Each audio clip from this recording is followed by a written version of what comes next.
This is FarmLand. Opposition to the EU-Mercosur trade deal continues to escalate. But is the Irish farmers' voice being heard in Brussels? We ask independent MEP Luke Ming Flanagan. And what can be done to tackle disruptive vegan voices that are targeting Ireland's dairy sector? Zoe Kavanagh, CEO of the National Dairy Council, gives her perspective. But first, what are the safeguards attached to the importation of 99,000 tonnes of beef from the Mercosur bloc? Sylvester Phelan has this report. The proposed EU-Mercosur agreement, announced by the European Commission in recent weeks, is the largest trade deal the EU has ever concluded. 20 years in the making, the agreement will see winners and losers in Europe. The winners primarily being European car manufacturers and pharmaceutical companies, the losers, European livestock farmers. Under the relevant terms of the agreement for Irish farmers, beef will see the most significant impact, as a quota of 99,000 tonne of beef could potentially be allowed into European markets at a 7.5% in-quota rate, subdivided into 55% fresh and 45% frozen. Meanwhile, on the poultry front, the text agrees to 180,000 tonne of carcass weight equivalent duty-free, subdivided into 50% bone-in and 50% boneless. Finally, 25,000 tonne of pig meat in an in-quota duty of €83 per tonne has been agreed. Reciprocal tariff rate quotas will be opened by both sides, phased in over 10 years for EU exports to Mercosur countries. These include duty-free quotas for 30,000 tonne of cheese, 10,000 tonne of milk powders and 5,000 tonne of infant formula. According to the Commission, all Mercosur produce imported into Europe must comply 100% with the EU's stringent food safety standards. The deal also includes a safeguard clause, which can be used if the EU agri-industry is severely affected by increased imports. This is the first time that such a measure was included in any free trade agreement, according to the Commission. A number of environment and climate commitments were made to ensure that the Mercosur countries fulfil their obligations under the Paris Climate Agreement. The Mercosur deal has sparked a furious backlash from Irish farmers, with thousands taking to the streets of Dublin to protest the agreement. All eyes now turn to the government and Europe to see if the deal will be ratified or rejected at Council level. We're joined now by independent MEP Luke Ming Flanagan. Luke, thanks very much for coming to join us. Luke, political agreement has been reached on the EU-Mercosur deal. You've actually described it as a mockery of our commitment on climate mitigation. Why? Well, the simple fact is Europe already has access to the most environmentally sustainable beef on the planet, Irish beef, fed on permanent pasture land. And what they're suggesting is that we end up moving to a situation where that beef, which has fantastic environmental credentials, that it is expected to compete with beef that comes potentially from an area where they had to cut down the Amazonian rainforest to produce it, where we have no idea about the traceability of it, no idea what they have put into it, except for maybe up until 3 months before it's killed. And anyone who can suggest that there will be anything positive environmentally to come out of this is either lying to themselves or they're trying to con us. But Luke, the Commission has said that the Mercosur bloc will be subject to strict environmental and sanitary and phytosanitary standards under the deal. Then you have the Mercosur bloc itself saying that they want to get rid of this stigma that is there around agriculture and the rotten apples that they have. And there's actually a push button, a red push button apparently in the deal as well, that if food scares emerge, that the EU can block those regions where the problems are. So isn't there a level of reassurance there in the trade deal on an environmental side? Well, they would say that because there's a lot of people going to make an awful lot of money out of this. And in particular, the car industry, Volkswagen, for example, simple as this, whatever it takes to sell those vehicles. Just before I came in here to talk to you, I was explaining about what happened with another deal that Germany did in the past. They sold weapons cheap to Saudi Arabia in return for votes to hold the World Cup. So if I was to take reassurances from Germany or any of those states or the European Commission who tell us there'll be no problem with this, I'd have to say I'd have an awful problem believing it, because the simple fact is this: You cannot improve on perfection. We already have perfection here with suckler beef. We already have perfection when it comes to animal welfare standards, which is something of a massive issue to European Union citizens. And we already have what we want. When is the last time you ever heard anyone clamouring, looking for Brazilian beef? The only people who want Brazilian beef to come into Europe are the multinationals who are going to make a fortune off the backs of ordinary people. Luke, there has been a ferocious pushback on this from Irish farmers, from the farm organisations and within political circles. Is that voice being heard out in Brussels? You're there at the coalface out there.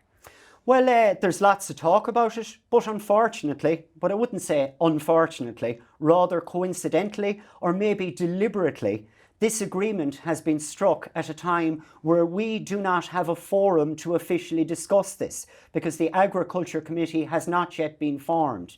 If it had been formed, it would be the first thing that we would have brought up. So we're having our constitutive meeting on Wednesday where we will be put together, and we'll decide who our chairman is and decide who the members are, decide who the coordinators are, and I will be bringing it up under any other business, this abomination of a deal that they're trying to go ahead with. And in fairness to the Agriculture Committee, and John Clark, one of the chief trade negotiators, heard this from the committee. We were like a choir singing in unison, objecting to this deal.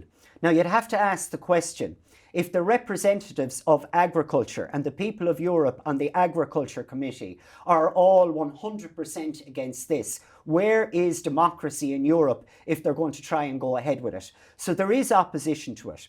We will get an opportunity to vote on this in the full European Parliament. I will be voting against it. The leader of our group brought it up yesterday at the post-European Council statements in the plenary. It got massive applause. I noticed that Mairead McGuinness did not clap the statements, even though half the chamber did. But we will be expecting people like Mairead McGuinness to vote against this when it comes before the full European Parliament. And also, Leo Varadkar is making sounds about how he will object to it at the Trade Council. Well, it requires a qualified majority for it to go through. So I hope he's out there today working on getting 1/3 of these countries to object to it. Because if we don't, whatever about people in farming beef here, it is going to destroy them. But there are other issues as well. We apparently are trying to do something about climate change in Europe. If we go ahead with this deal, why the hell should anyone in the world ever listen to us pontificating about this ever again? Because we will be one of the biggest sinners at that stage. When you talk about timing there, Luke, in recent weeks we had the announcement of the €50 million fund towards the beef sector here, which will be matched by 50 million in Ireland in order to support farmers that have been affected by market disturbances and I suppose Brexit uncertainty as well. What about the timing of that? Was that fund, in your view, announced to kind of soften the blow of this Mercosur trade deal coming down the line? Well, they were my suspicions at the time that it was announced. I did suggest that maybe this was a sweetener for the Mercosur deal, which potentially could have been announced a week or two later. It has now been announced, and no more than trying to do something about the Mercosur deal, it was announced at a time when the members of the European Parliament Agri Committee were not sitting. But something very interesting has come to light when we contacted the Department of Agriculture to see their submission on this.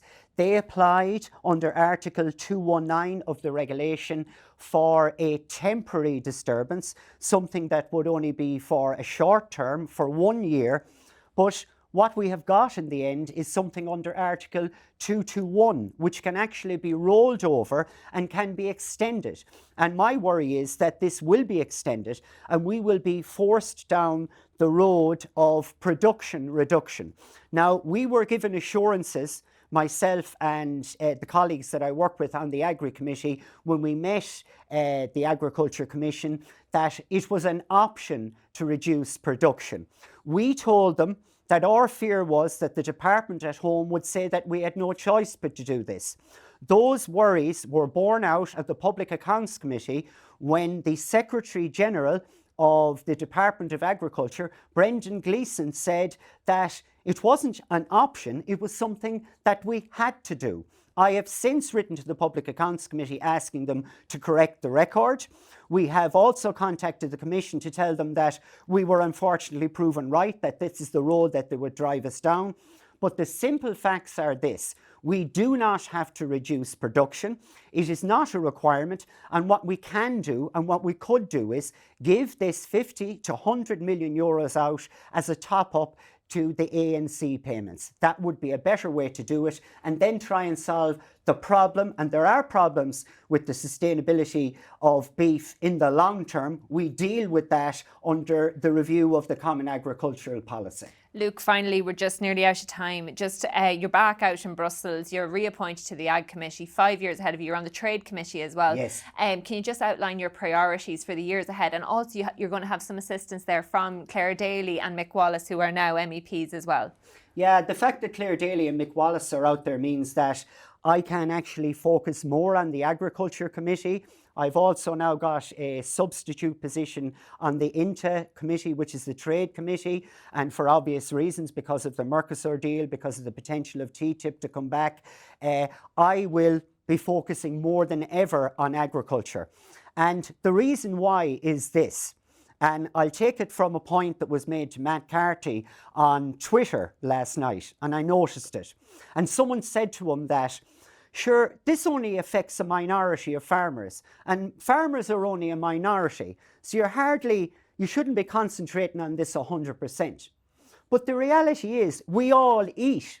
This issue affects absolutely everyone, and the quality of food on our plate affects everyone, not only farmers. So for that reason, I will be focusing even more on agriculture in the next 5 years, because what we put into our bellies, if it's good, it helps our health. If it's not good, it affects our health. So this issue affects absolutely everyone, and people have got to wake up to that. Luke, we're going to leave it there. Thanks very much for coming in to us.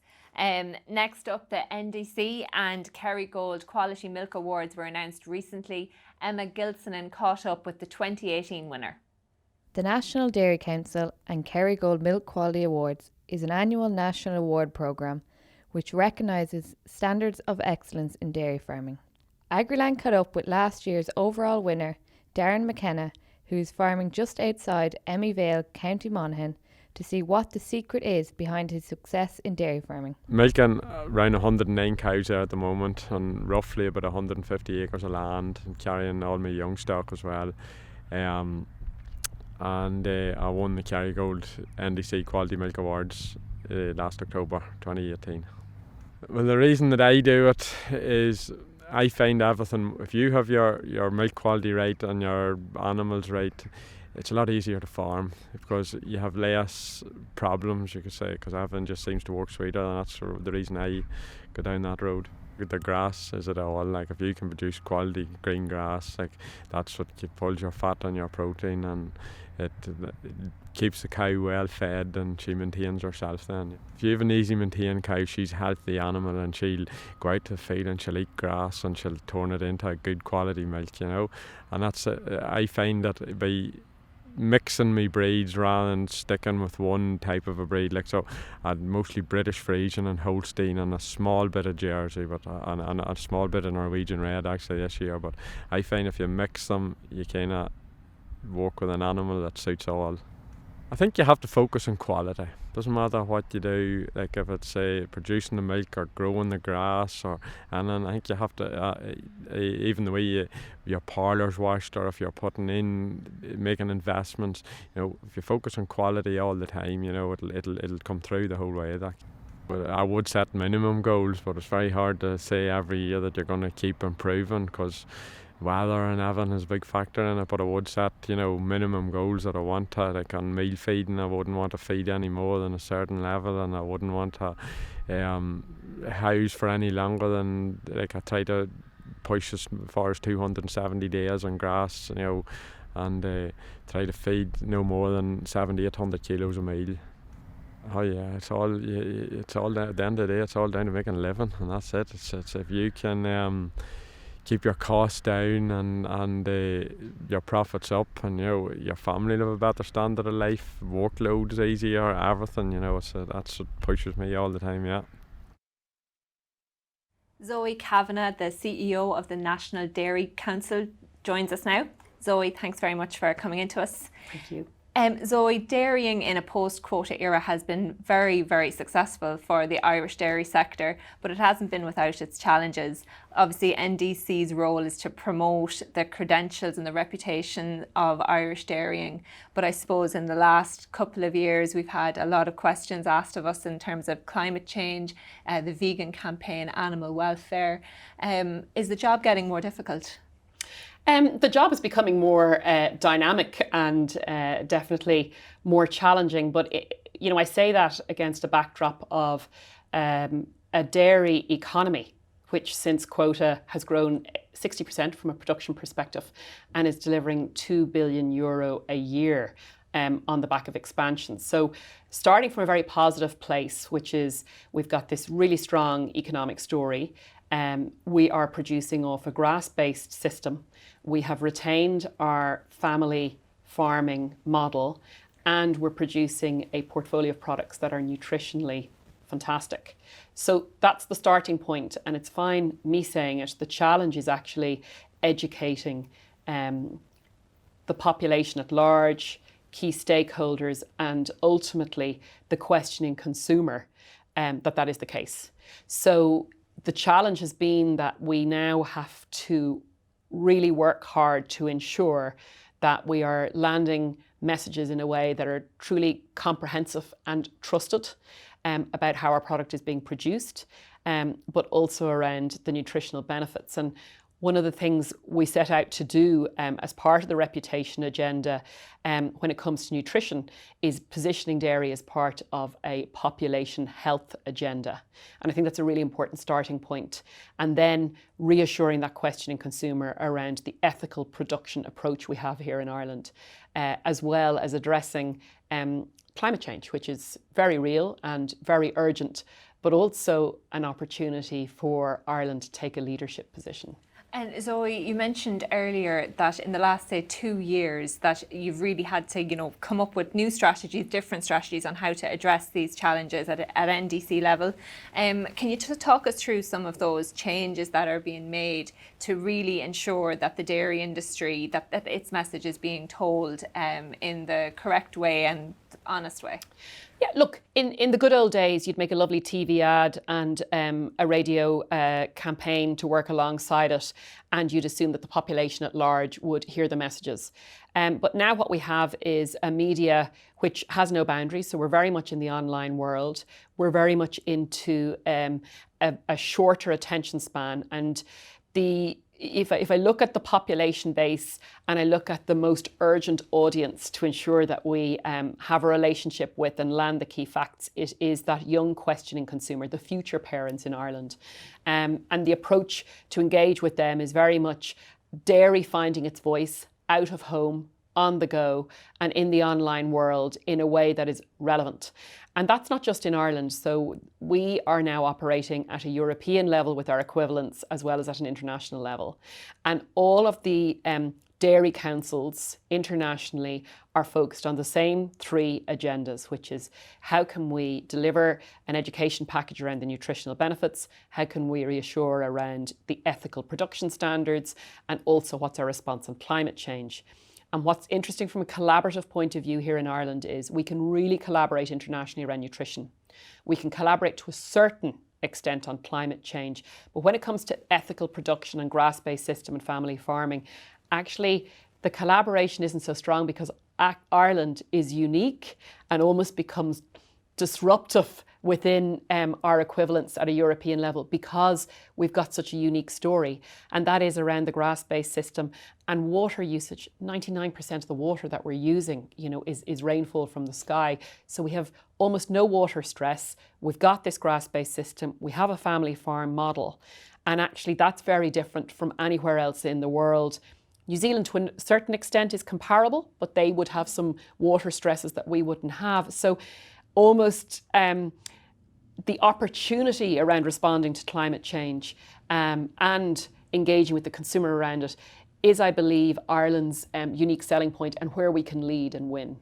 Zoe, although Ireland has a great story on dairy, and dairy has always been a huge staple to the Irish diet, recent research shows that 41% of Irish women and 30% of Irish men are limiting or avoiding their dairy intake.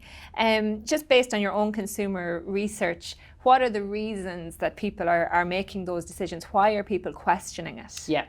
That particular dairy avoidance is quite specific to the 20 to 29-year-old female.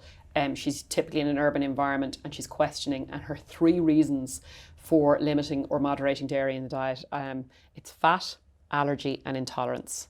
So they are the 3 areas that most of the health questioning is coming from dairy. And where's that coming from?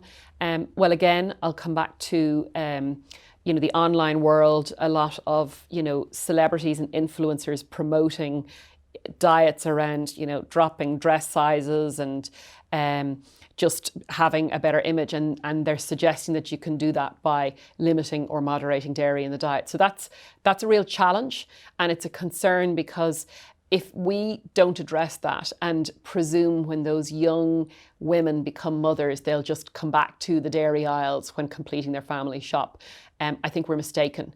Because sadly, that young questioning female consumer has found alternatives, which she believes are helping her with her fat, allergy and intolerance.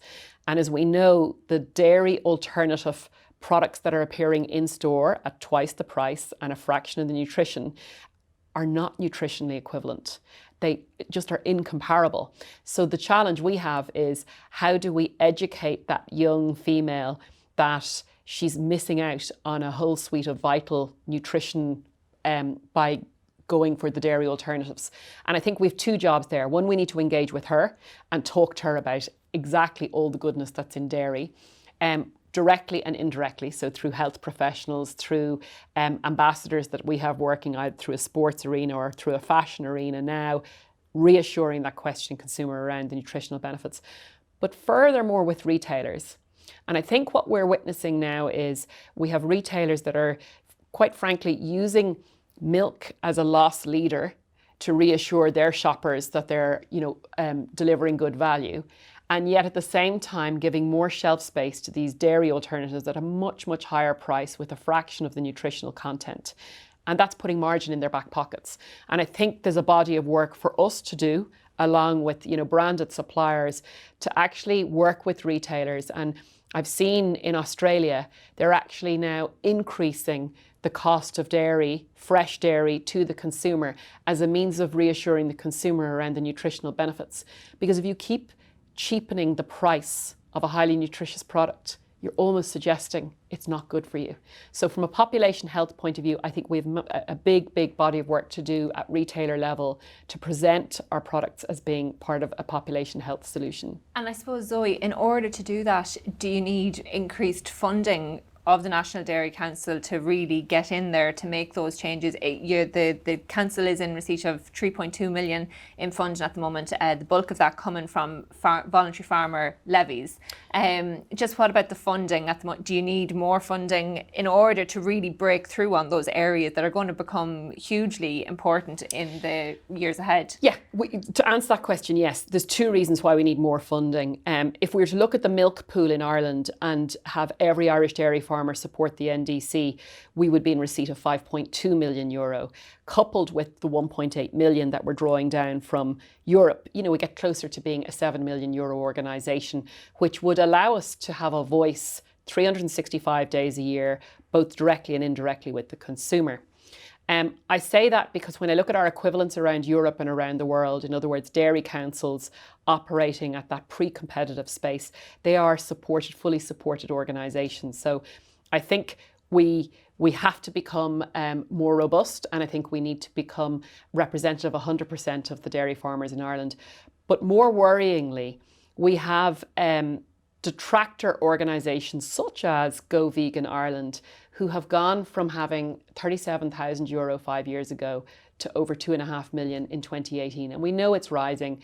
We cannot verify where the funding is coming from, but we can have a pretty good guess. It's coming from fairly sophisticated, wealthy organisations who are looking to disrupt this marketplace quite deliberately, because I do think strategically, if you're a disruptor and you can win Ireland, that says an awful lot, because I think Ireland is a dairy leader in the world.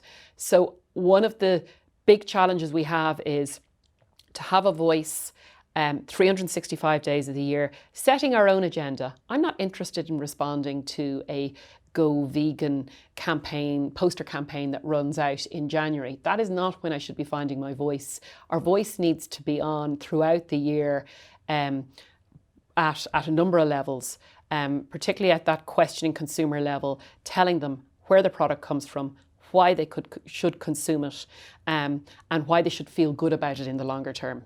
Zoe, we'll have to leave it there. Thank you very much for joining us. That's it for this week's show. If you have any comments or questions, feedback, get in touch with us on any of our platforms. We'll be back again next Thursday.